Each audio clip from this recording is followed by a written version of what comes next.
کہ آج یہ اعلان کیا گیا کہ پاکستانی فوج نے باجوڑ میں ایجنسی میں آج وہاں پہ اس کو کلیئر کر دیا ہے ملیٹنٹس کے حوالے سے، اور جو director general I S P آ رہے ہیں میجر اطہر عباس اور I G F C major general Tariq Khan, وہ انہوں نے باجوڑ کے علاقے میں ایک بہت ہی اہم پریس کانفرنس کی جس میں انہوں نے یہ بتایا کہ باجوڑ ایجنسی کو شدت پسندوں سے مکمل طور پر پاک کر دیا گیا ہے۔ آئی جی ایف سی کا کہنا تھا کہ ڈاما ڈولا دہشت گردوں کا بنیادی مرکز تھا اور یہاں پاکستانی جھنڈا پہلی بار لہرایا ہے۔ اس بارے میں انہوں نے کیا کہا، یہ ذرا دیکھیے۔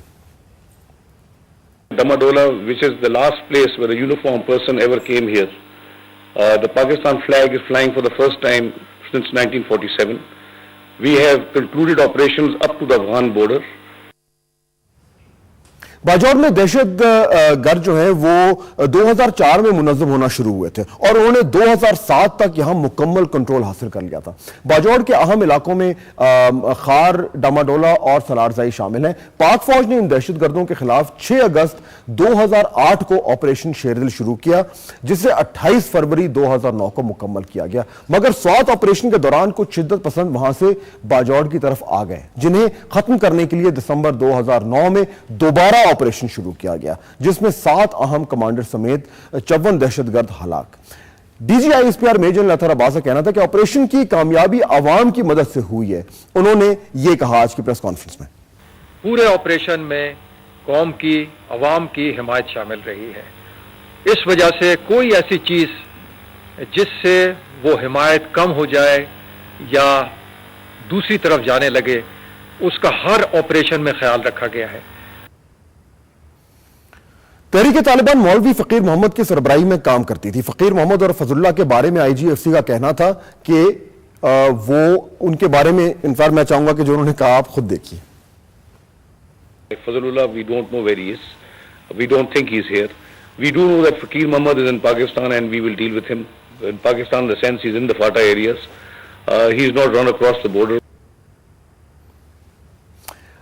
یہاں دہشت گردی کے خلاف عوام میں شعور پیدا ہو گیا۔ شدت پسندوں کے خلاف قبائلی لشکر نے بھی اہم کردار ادا کیا ہے۔ اب یہ بہت ہی اہم ڈیولپمنٹ ہے اور یہ بھی کہا جا رہا ہے کہ کیونکہ اس علاقے میں اب پاکستان فوج نے اور سیکیورٹی فورس نے اس کو کلیئر کر لیا ہے، تو افغانستان سے جو ملیٹنٹس اور جو شدت پسند اس علاقے میں آ رہے تھے اور یہاں سے ہوتے ہوئے دیر یا سوا جا رہے تھے، ان کا جو راستہ ہے اس کو بھی اب شاید بلاک کرنے میں ہم کامیاب ہو جائیں۔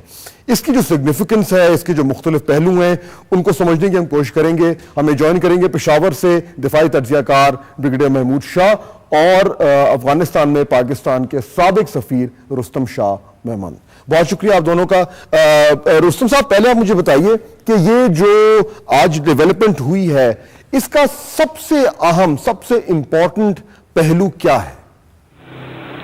دیکھیے، میں سب سے پہلے یہ وضاحت کر لوں کہ باجوڑ میں کوئی ایسا ایریا نہیں تھا جہاں حکومت کی ریٹ موجود نہ ہو۔ 1947 سے لے کے آج تک نہ محمد ایجنسی میں کوئی ایسا ایریا تھا، نہ باجوڑ میں ایسا ایریا تھا۔ ڈماڈولا میں بھی حکومت کی ریٹ موجود تھی، وہاں حکومت کے ادارے کام کر رہے تھے۔ میں خود ایک سرکاری ملازم کی حیثیت سے کئی بار ڈماڈولا گیا اور بارڈر تک گیا، نواب پاس تک گیا۔ تو پہلے تو یہ بات صاف ہونی چاہیے کہ وہاں یہ پہلی مرتبہ نہیں ہے کہ حکومت کی ریٹ وہاں ہو رہی ہے۔ حکومت کی ریٹ 2 سال کمزور ہونے لگی، آپریشن میں 2 سال لگے، اس میں لاکھوں لوگ بے گھر ہوئے، سینکڑوں ہزاروں بے گناہ لوگ اس میں مارے گئے۔ اس کو یہ ایک ایسا نقصان ہے، میں سمجھتا ہوں کہ جس کا کبھی بھی کوئی ان لوگوں کو کوئی کمپنسیٹ نہیں کر سکتا۔ وہاں پہ جو نفرت کے جو بیج بوئے گئے ہیں، جو وہاں پہ ہوسٹیلیٹی کے بیج بوئے گئے ہیں، وہ سال ہر سال تک سارے علاقے پہ اثر انداز ہوتے رہیں گے۔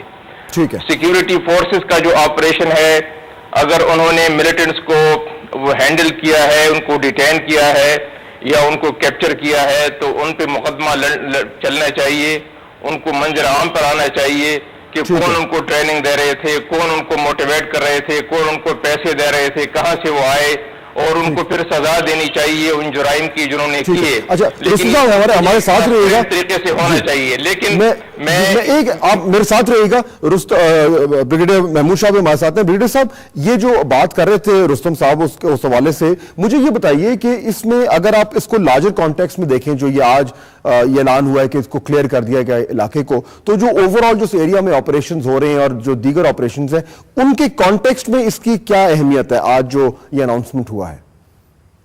دراصل باجوڑ کے ایریا میں نوپاس کی شمال میں جو بارڈر کے ساتھ ساتھ ہے پہاڑیوں کا سلسلہ ہے, یہ 6 سے 10 کلومیٹر تک. پہلے جو علاقہ ہے وہ آتا ہے مامون ٹرائب کا, آدھے یعنی تقریباً کوئی 20-30 کلومیٹر تک, اور اس کے بعد جو ہے سالرزئی قوم کا ایریا ہے جو جاتا ہے توچیانو کنڈو لاسٹ بارڈر پوسٹ ہے اس کے اوپر. یہاں پر جب ملٹری آپریشن ہوئے تھے تو اس میں سے ایک ریسرجنس ہوئی تھی خاص کر مامون قبیلے کے ایریا میں, اور یہ جیسے میں نے کہا کہ نوا پاس سے شمال میں ہے, پہاڑی علاقہ ہے, اور دوسری طرف جو ہے وہ جو علاقہ ہے افغانستان کا, وہاں پر بھی یو ایس فورسز ہے نہ افغان فورسز ہے. اس لیے یہ جو شدت پسند جن کو کہتے ہیں یہ کبھی ادھر جاتے تھے کبھی ادھر آتے تھے, اور حکومت نے بار بار اس کو کلیئر کیا. اس بار یہ جو کلیئرنس ہوئی ہے ڈماڈولا پہ دوبارہ قبضہ ہوا ہے, اور اس کے بعد ان کی جو خاص جگہ تھی سوائی شاید اس کا نام ہے, اس کے اوپر بھی قبضہ ہوا ہے. تو ابھی مولانا فقیر محمد نے کہا کہ اس نے مقابلہ بہت کیا لیکن حکومت کا وہ مقابلہ نہیں کر سکتے. تو جو اعتراض کمانڈر ہے جو اپنے آپ کو قاری ضیاء الرحمان کہتے ہیں, انہوں نے کہا کہ میں نے اس کو برخاست کر دیا ہے, اور انہوں نے اپنا تعلق یہ تحریک طالبان سے بھی توڑ دیا ہے. ٹھیک ہے, اس بار یہ اس لیے زیادہ کہا جاتا ہے کہ انشاءاللہ یہ علاقہ ابھی یقینی طور پہ کلیئر ہو گیا اور حکومت کا حال ہو گیا. اچھا رستم صاحب مجھے یہ بتائیے کہ ابھی یہ کلیئر ہو گیا, اس میں جو امیڈیٹ چیز ہے کہ جو وہاں سے 5 لاکھ کے تقریباً جو آئی ڈی پیز تھے وہاں سے نکلے تھے اور مختلف کیمپس میں ہیں, ان میں سے کچھ لوگ واپس بھی آ گئے, ان کی واپسی کا سلسلہ شروع ہوگا. اس میں میجر پرابلم کیا ہو سکتا ہے؟ امیڈیٹ پرابلم یہ ہے کہ وہاں انسٹیٹیوشن تباہ ہو گئے ہیں, انسٹیٹیوشن ختم ہو گئے ہیں.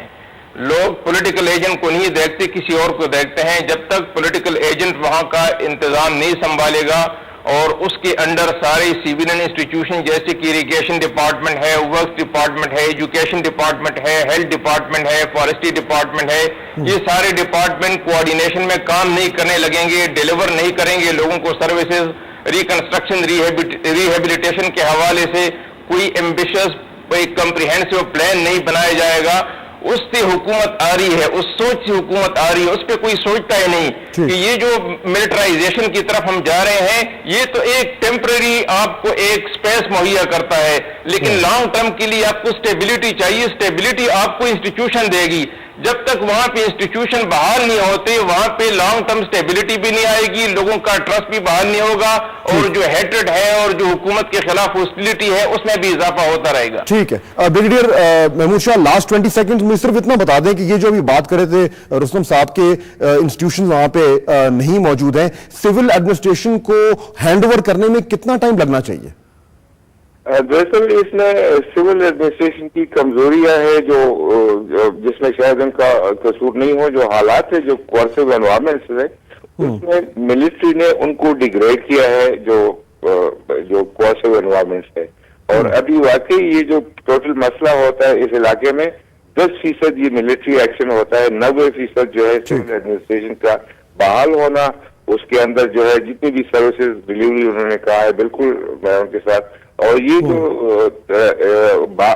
جو فیز ہے یہ شروع ہو چکا ہے ساؤتھ وزیرستان میں بھی, یہاں پر بھی, اور میرے خیال میں اس کا ٹائم فریم دینا بڑا مشکل ہوگا. اگر میں سمجھتا ہوں کہ 3-4 مہینے بہت اہم ہے کہ لوگوں کا اعتماد واپس بحال کیا جائے. ٹھیک ہے, بہت شکریہ دونوں مہمانوں کا کہ آج ہم سے بات کر رہے تھے. کریٹیکل چیز ہے کہ ٹرانسفر ہونا پڑے گا یہ ساری صورتحال سول ایڈمنسٹریشن کو, تاکہ وہاں پہ صحیح طریقے سے انسٹیٹیوشنز ریبلڈ ہوں اور یہ لوگ جو اپنے گھروں کو واپس آئیں. لیکن ایک بہت بڑی کامیابی.